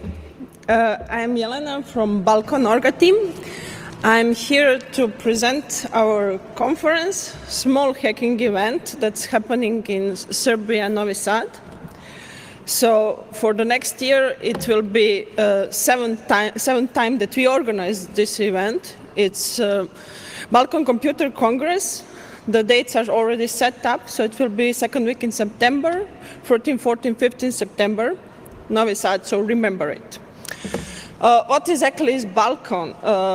We got an idea 10 years ago on CCC to start organizing small conference in Serbia, because there's a lot of students in Novi Sad. There's a big technical university, and we wanted to share with them this experience that we have here. And we want to introduce the young people from that Balkan region with the hacking culture. So that's the reason why we started organizing this, and now it starts to be an annual event. We are doing it that we are saying just for fun, because we have a lot of fun there. So we are inviting you to join us next year if you weren't there yet. So this is the important dates. The place is Novi Sad, Serbia. And the CFP will be open from February somewhere, and the complete list of speakers will be somewhere end of July. And yes, we also have the CTF. We are organizing every year. So if you are not able to come, you can also join playing the CTFs and have fun with us. And who was this year's with us? We got some also famous speakers. Travis Goodspeed was a couple of times on Balkan. Virus from US. Mitch Altman was there also with Soldiering Mo. Then Rob from US. So there is a long list. So if you're interested in what we are doing previous years, you can also check our website, and there is a complete archive with the videos that you can watch, so that you know how it looks like. And what's important, yes, we have there a lot of fun. We have some, let's say that's tradition. On second day, in the evening, we have rakia tasting or rakia leaks.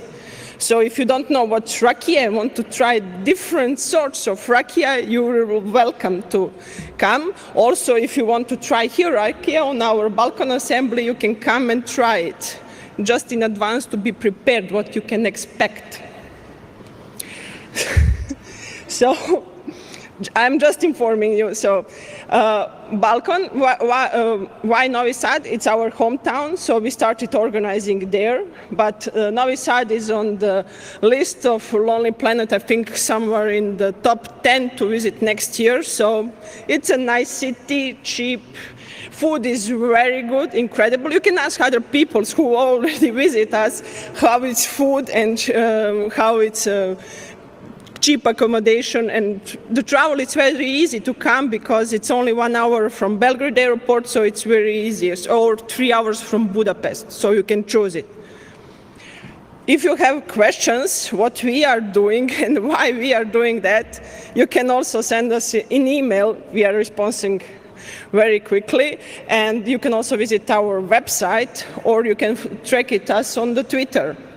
Also here on Balkan Assembly, here near in the Chaos Fest Hall, you can find us, grab some stickers. We have some cool stickers also this year, and also some flyers. So you can come, or you can just talk to see what we have. Also what we have, we try to bring there also hacking community, to build a community. We also have hacking space areas, so if you are from some hackerspaces, you can organize, come, got also some assembly. So it will be nice to join us, because we also have some blinking stuff, and we want to bring it more and more to make it more shiny. So remember, next September, 13, 14, 15, please come join us to have a lot of fun. Thank you. Thank you.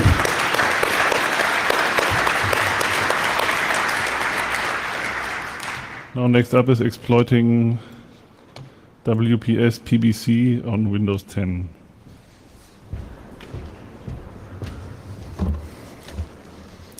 All right. Hi, guys. My name is George. I'm the author of Wi-Fi Fisher. Wi-Fi Fisher is an open source rogue access point framework.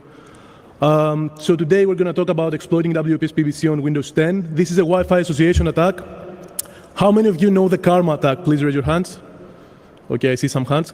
So Karma is a very popular association technique. What it basically does is getting man in the middle for the attacker. But there are others. In this talk, we're going to talk about one attack by exploiting WPS PBC that actually achieves the same result, man in the middle over Wi-Fi. So WPS PBC, I guess most of you already know it. It's a feature that allows you to associate a device with an access point very easily, just by pushing a button on the access point side and then another button on the device side. It doesn't matter the order, right? You can push the device first, and then you can push the button on the access point later. But you need to do that within 120 seconds. So there are no other authentication mechanisms in place. This is how WPS PBC works. So you see, this is the station. It could be a laptop, it could be a mobile device. You push a virtual button there, then within 120 seconds, you need to push the button on the access point, and these two, the association happens, and the station is now connected to the access point. What's the problem here? The problem is that someone can push the button faster than the operator of the access point, right? So it will achieve a man in the middle position because the station will connect to the rogue access point instead. So this is the way to achieve a man in the middle attack over WPS PBC. In order for this to happen, of course, the victim needs to push the virtual button on his station. The thing is that even if you don't use WPS PBC actively, you are still vulnerable on Windows 10. And let's see why this happens. The problem with Windows 10 is that if you select a WPS network, then you automatically, the Windows 10 pushes the WPS PBC virtual button for you. Even if you are not actively using it, you are eventually. So this is actually a usability over security feature that Microsoft introduced for another usability over security feature, which is WPS PBC. How can we exploit this? First, I will show 4 steps, right? So the first step is that, let's say that the victim is connected to a WPA, WPA2 network. We do nothing here. Everything, the victim is happy. Of course, the victim uses a Windows 10 laptop. So what we're going to do first is disconnect the victim from the network. We can do that via common methods. We can craft the authentication frames, for example. We can leverage jamming techniques. There are many ways to do that. So we want to disconnect the victim from the network that is currently connected to. As soon as we do that, we expect the victim to manually click on the network to reestablish the lost connection. But at the same time, we advertise the same network, same SSID, with a random password, if it's a WPA2 password. But this time, we also offer WPS PBC capabilities. So can you guess what will happen? The victim will click on the network, and the virtual WPS button will get pushed from his side. So what we need to do now? We simply press the button from our side as well, and the victim will eventually connect to our rogue access point. The victim will probably have the impression of the auto-connect feature. Do you know the auto-connect feature? The feature where you go back to work and you see that your device is connected automatically to the network, even if you had connected to it like a week ago. This is the auto-connect feature. So that it will give the impression to the victim that it auto-connected because of this feature. So what is funny about this is that the network can be closed. It will have the same SSID. It will be WPA2 protected. You will just click on the network that you want to connect, but still you will connect to a different one. And again, the problem here is that Microsoft has, let's say, tied clicking on a network with pushing the WPS PBC button on the client side. This hasn't been disclosed before. It's the first time that I'm disclosing this. And you can do this attack by using the latest version of Wi-Fi Fisher. We're going to push an update soon, so you will be able to do this attack for your penetration testing. Thank you very much. Thank you. Now next up is Human Connection, free and open source social network for active citizenship.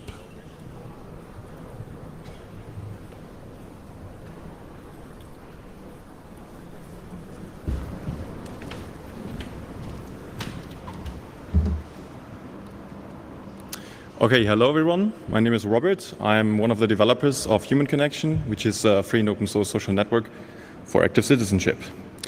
Now, I want to highlight a problem. Let's say you are a user of a social network, for example, Facebook, Twitter, YouTube, and you use the social network as a primary source of information. Then you are not in control of your newsfeed anymore. Why? Facebook, YouTube are private companies. The source code is closed source, and the algorithm determines what information you will see, what content you see, if they run ads, also what ads you see. And that's why I demand that social networks should be free and open source software. The definition of free software: the users control the program. Non-free software is if the program controls the user. That is the case for Facebook, YouTube, and Twitter. Therefore, we are developing a free and open source social network, which is funded by donations, and we are almost sustainable. We need 30K per month for a team of 10 people.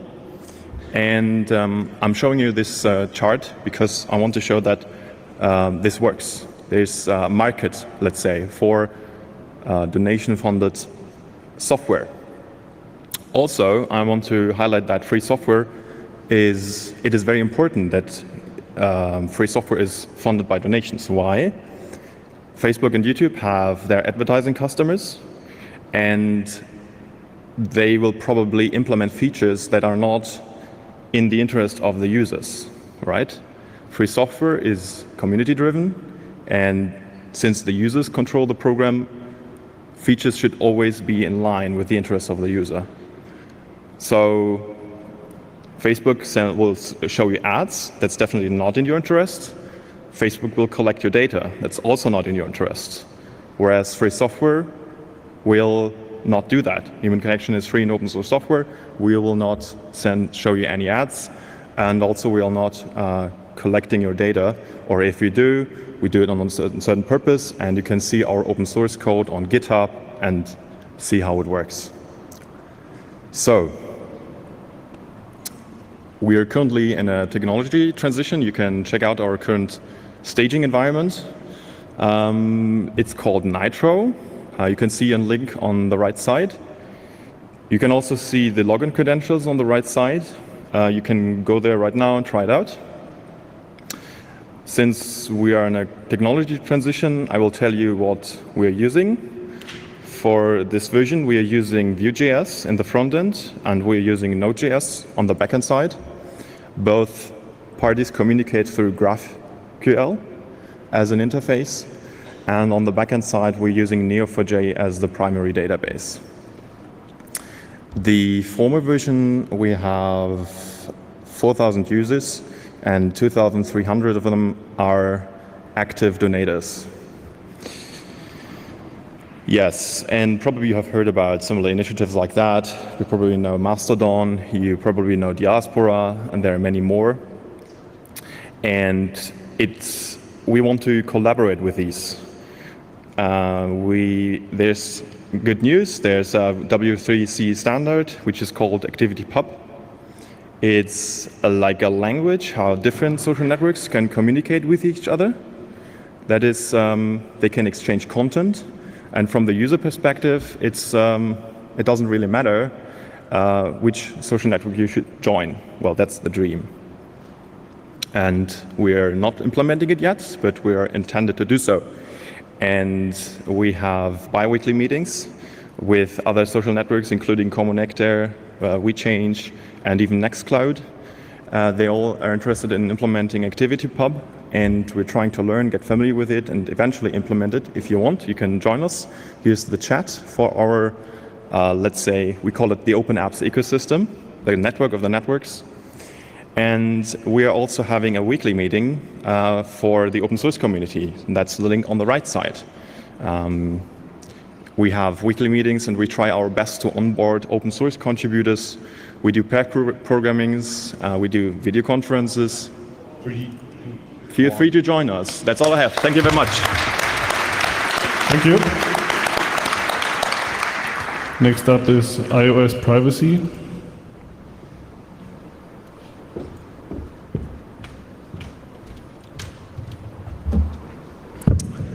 Hi. So quickly, a few words about me, who I am. I am both the Apple guy at Surrogate, a security company, but I'm also an activist and politician in things like refugees and trying to save a forest for a mean environment, for a mean energy company. So I built a sample app called My Privacy, where I'm going into, it's a very simple app where I'm showing you different stuff that are important on iOS and that developers should do and that users should also look at. And it's things like the Contacts API, the Calendar API location, and yada, yada, yada. And surprisingly enough, Siri. I was surprised the first time that I was researching on this because Siri turned out to be something that was appearing by default for every app. So it's default, it's opt-out. The app is in settings Siri, but in the Siri and search is not always in the settings app. It's a little bit confusing. And it says, as you can see over there on the screenshot, it says that it may learn and make some decision based on how you use the app. I was wondering what it actually means. That's basically what they mean is a shortcut suggestions, which is a good thing, but at the same time also kind of a pain in the ass as a user. Most of the stuff, actually all the stuff of Siri is on device, so it's good to know. The speak to text now is not on device, so that's something you should know. The gist of all the stuff on iOS in terms of privacy is that it all goes through a set of permissions you get. For the photos, it's kind of the same as for the events or the contacts. It's a lot of time just an enum which gives you if it's authorized, denied, or if it's not yet asked. If it's restricted, you're out of luck because it's either a parental settings or something else in an enterprise. The app will crash, luckily, if you haven't done this, which is adding what's called a description, a usage description. This is something which is going to be shown to the user. This is just to visualize your photos on a map, and it's also going to be checked by Apple. It should be checked at least in the review process that you are telling to your users what you are actually doing with it. So please tell the users what you are actually doing with it, and don't lie on your users. So there's a bunch of those which are basically in your info list. They all start with privacy, and you have to explain whatever you're going to do with calendars or Bluetooth or whatever. You can also ask again, that's something good to know, by calling this URL, which is basically the open settings URL string. It's not going to pop up the permission settings anymore, but it's going to be the user is going to be able to land up in this page, which is basically in the privacy over there. So you have to always check the authorization status, obviously, and there are ways that you can retrieve data from, for example, from a metadata if you get, for example, the location over there. So this is going way too fast. Please use the pickers. That's very important because if you don't use the pickers, then people will have to give access to the full thing. Also, if you want to be a good developer, please only pick up a set of data and don't take everything else, because that's what a bad developer would do, and that's take a lot of information. That's what an ugly developer would do, take all the information for all the server, upload it on the thing. So please don't be that guy. Have a good karma, and just also you don't need to ask the permissions. A lot of time you can use against the picker. There's something else on the contacts API as well, where you can only have one of the pickers.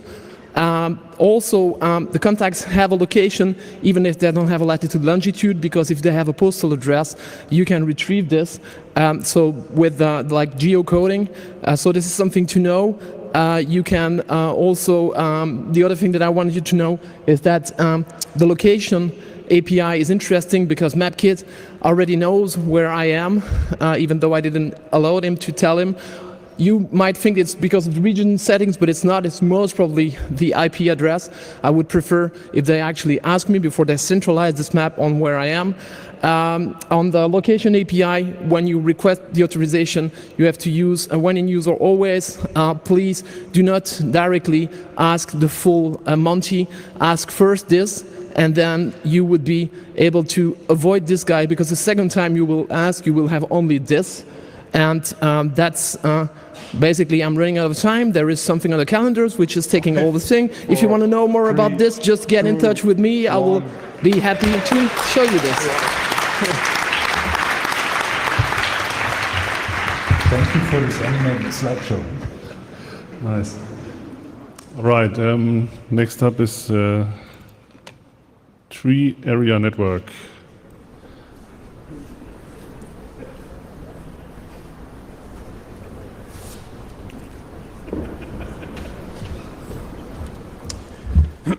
Hello, my name is Ingo. I wanted to share an experiment with you I did earlier this year.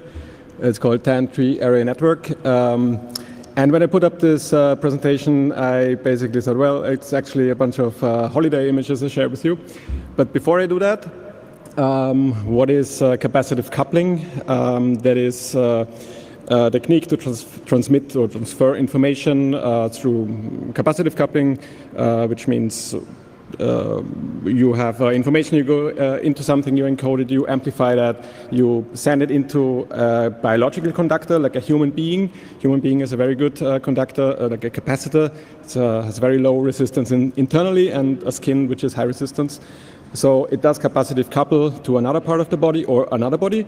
Then you can take this information out and decode it and get the information back.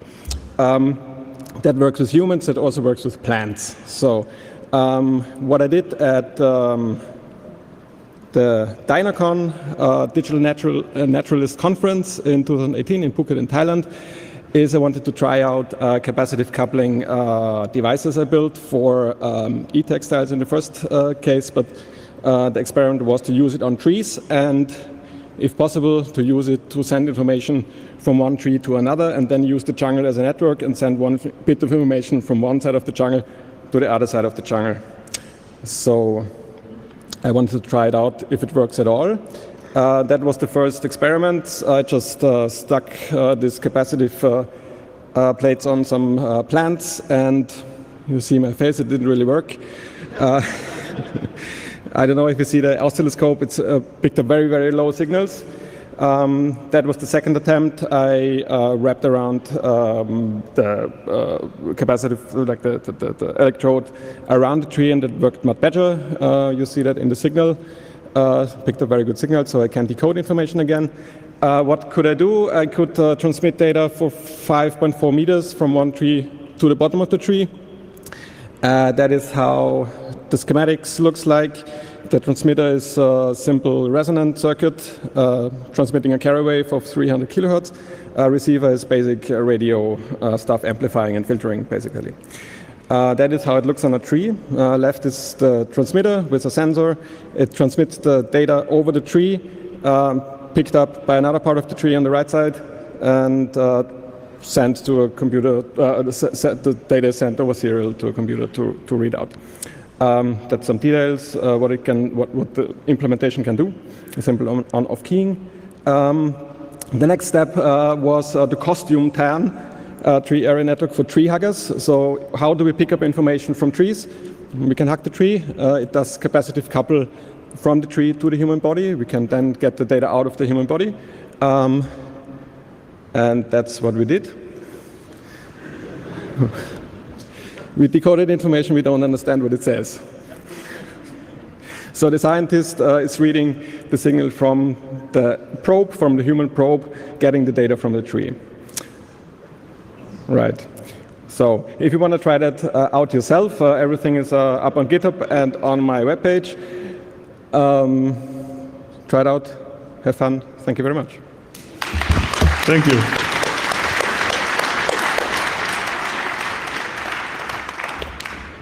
Next up is GNU Linux Improved.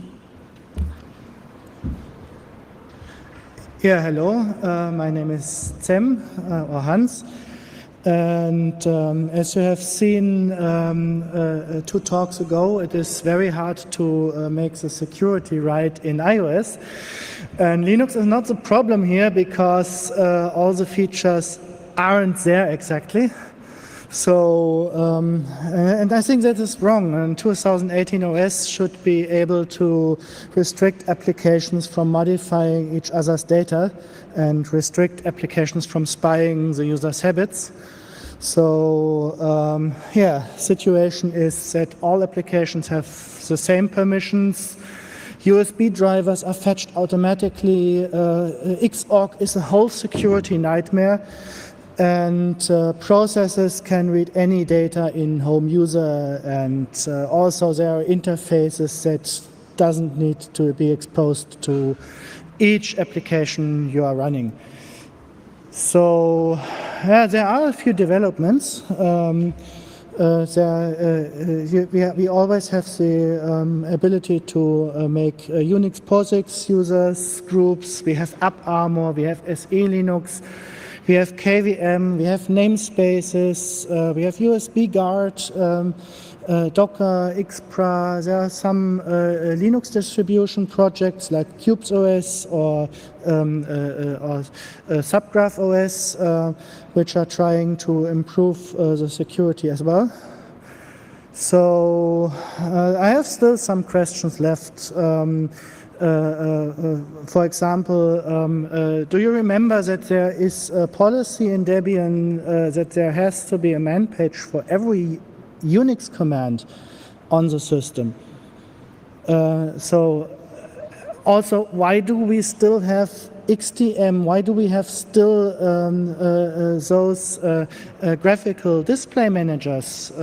So it doesn't make sense to have a graphical display manager if you don't have to switch the display resolution in the display manager. If you don't, and that's the case with new Wayland and new frame buffers. So the kernel already runs at a reasonable display resolution, so we don't have to do this for a proper login. So Also, there are things in the Linux world. So why do I have to become an expert to get a GNU-PG key layout? I mean, this is an application thing, but reasonably, why do I have to be an expert to get an authentication key? So I would like to make a fresh start by creating a small but functional base system that actually boots up without taking resources from /usr, like most likely the FreeBSD things are doing, adding an AppArmor profile, add a package manager that can be used to install apps, create a quick and dirty installer, push the thing on a separate GitLab instance for bug tracking and building. And I would like to discuss those ideas with you. So let us meet at 11:30 today in lecture room M1. And you see I have a few bugs in my slides. I also have I've created an improved matrix channel, 35C3 Linux improved, where you can meet me. There will be an email address, linuximproved@fnordpol.de, where you can contact me, and you can meet me at the Meta Lab in Vienna if you want to discuss details. And I think that's it. Thank you. Next up is navigating in Linux kernel security area.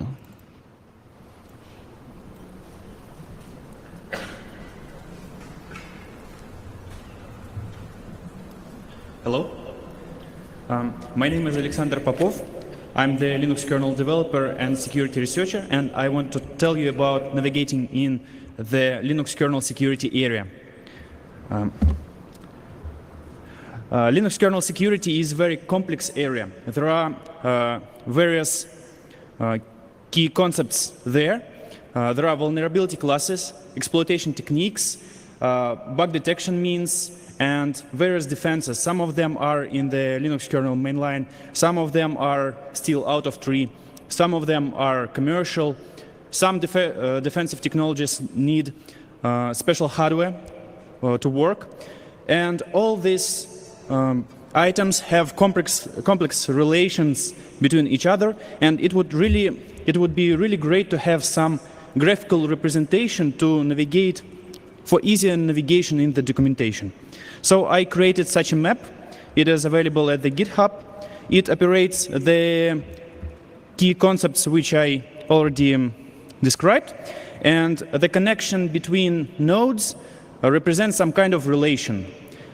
This map is about the Linux kernel self-protection. It is not about cutting attack surface. So this is a map. It is very complex. I guess you can't see anything. But I want to show some part of it. So there are those are vulnerability classes: stack depth overflow, uninitialized variables, usage information exposure. They have CWE, common weakness enumeration numbers, for easier search. And there is a PAX memory stack leak feature from jar security, which provides some mitigations against those kinds of attacks, against those kinds of vulnerabilities. And there is a stack leak port which I prepared for the Linux kernel mainline. It is merged into kernel 4.20, and there is a KMSN debugging mechanism. It is not for protecting you in production. It is for debugging, and we can combine such technologies, enable them, and fuzz the kernel to find the bugs in 0 days. And I really hope you are interested, and I encourage you to experiment with your kernel and read those information sources. There is a really nice list of jar security features. There is a Linux kernel security documentation in the mainline, which is a really nice document describing the whole picture of Linux kernel security. which tasks do we have, which goals we need to achieve. There is a list of recommended kernel settings from kernel self-protection project, which can, if you enable them, your kernel can be more secure. And there is a mitigation checklist which shows the current progress in upstreaming jar security features into Linux kernel mainline and to Android open source project then. And it is really not very funny to search in your config file for the hardening options, enabling them, and so on. So let's computers do their job, and I created a script which can check your kernel config file against the hardening recommendations. And you can just run it with your config file, see the recommendations, and then go to the map and see where in the documentation you should read about this particular feature. So thanks for your attention.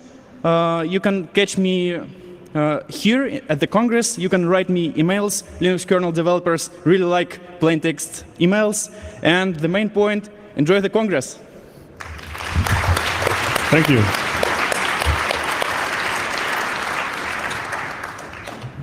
Now, next up is pass the cookie and pivot to the cloud.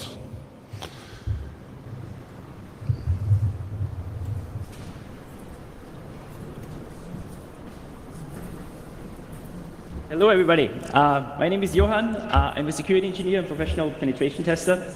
And today I want to talk about pass the cookie, which is an attack technique that I've been using for a long time, and I want to kind of share it. It's not really totally novel, but I think we need to talk more about this to protect infrastructure better.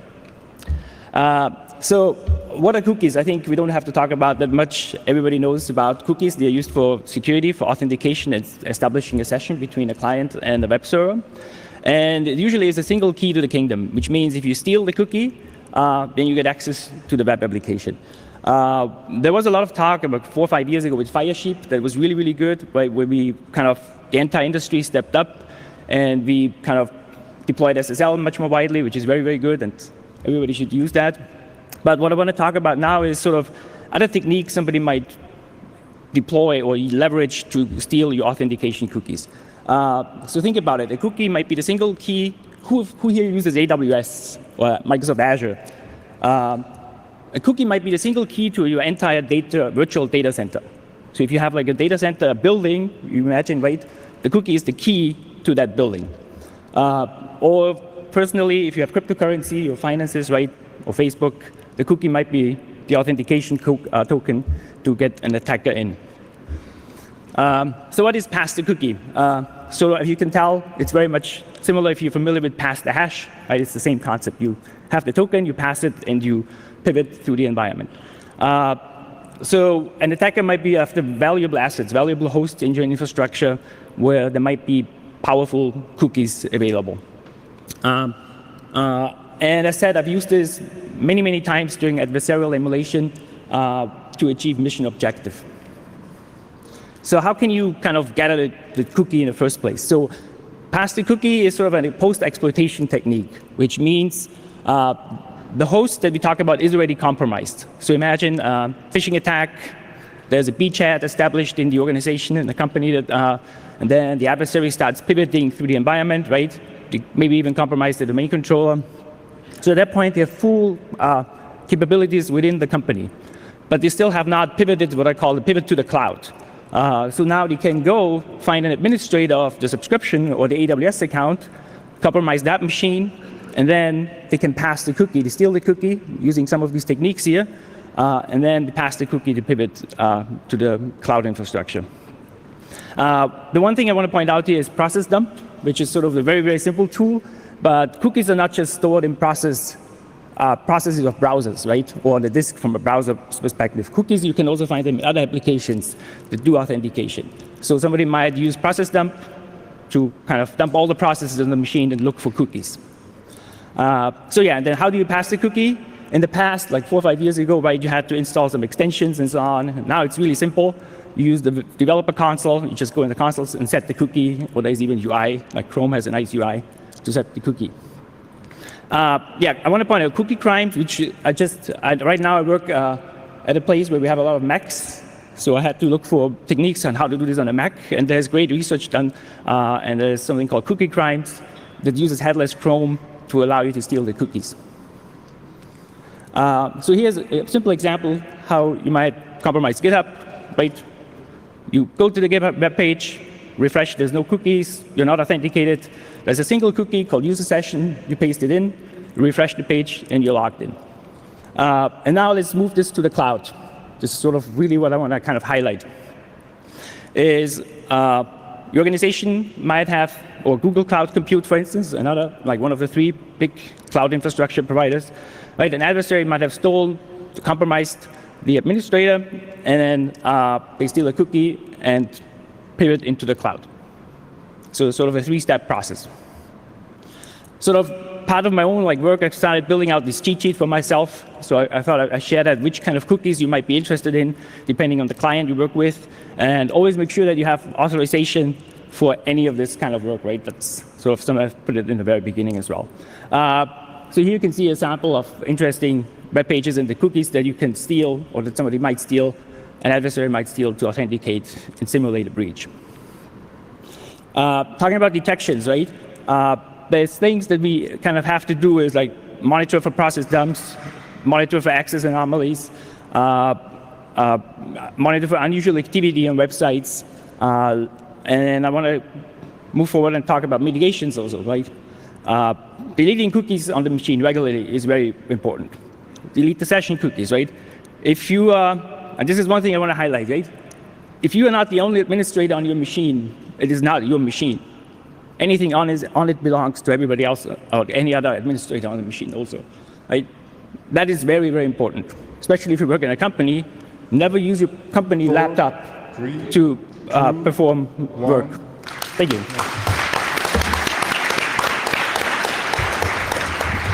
Thank you. Next up is War on Drugs.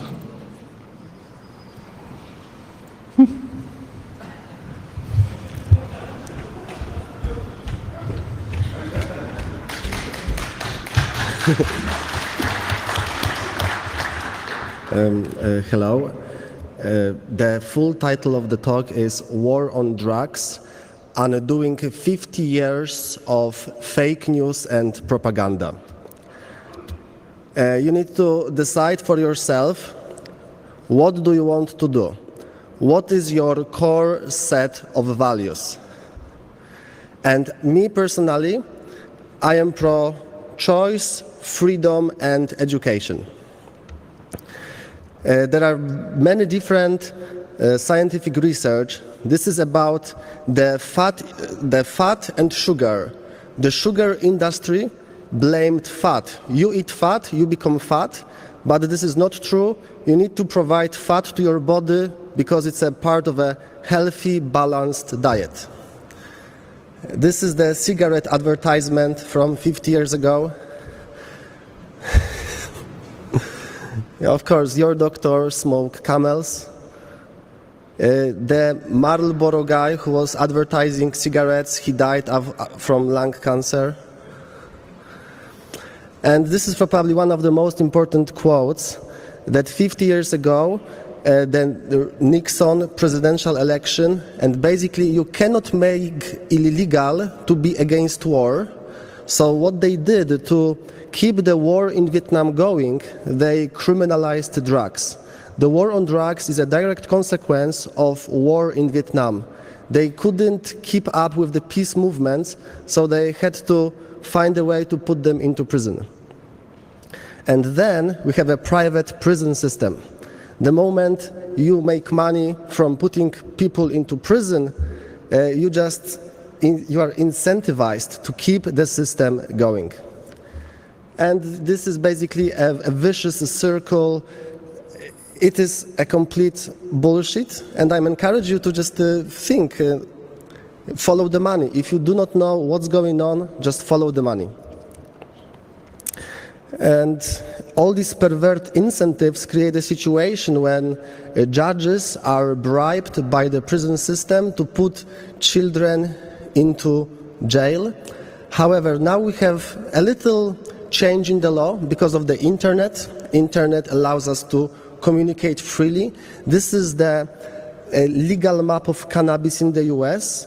In many states, cannabis is legal or legal for medicinal purposes. It is changing rapidly. The human perception is also changing. In the United Kingdom, the medical cannabis was legalized 1st of November. In Mexico, it is also changing. In South Africa, it is changing. It is pretty much becoming legal. So this is just the cannabis. Okay, this is about the business model of pharmaceutical industry. They get money if you are hooked on their legal drugs, and they don't have incentives to use the drugs that are actually helping people. This is the ketamine that is testing for depression, MDMA for PTSD, psilocybin for people who have terminal diseases and they know they will die, but using a psychedelic such as psilocybin allows them to become more okay with death. Like, okay, I'm dying, but this is only my body, my soul will survive. So they are reducing their anxiety. And this is like a second level research that we already know that psilocybin is effective. So now we are testing which type of music for this type of treatment. So this playlist is amazing. I highly recommend it. Books about DMT. This is a metaphor that we have the telescope to look into the stars. We have the microscope to look into a very, very small object, but we are still looking for the microscope for the brain. So here it is an example of a scientific research of scanning the brain, various connections in the brain. Here is the wiki with a self-medication, psychedelic retreats, and this is probably, if you want to stay connected, psychedelic.community. You can meet with like-minded people, you can learn more, and always do your own research. Thank you, thank you, thank you. Thank you. Now, the next talk is not going to be a talk, but rather an experiment, and one of the rare occasions where we surrender our hardware to someone else. This is the last event in this session, so if you're not comfortable with any of this, you can just leave without missing out on anything. I don't know. I'll just go away and let them do their work.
right, thanks. So, big round of applause for these guys. And that's the end of our session today. Thank you for being here. Thanks to all the speakers who participated. And a big round of applause for everybody who stood on the stage here. Also a big round of applause for the translation team who did an awesome job translating the lightning talks.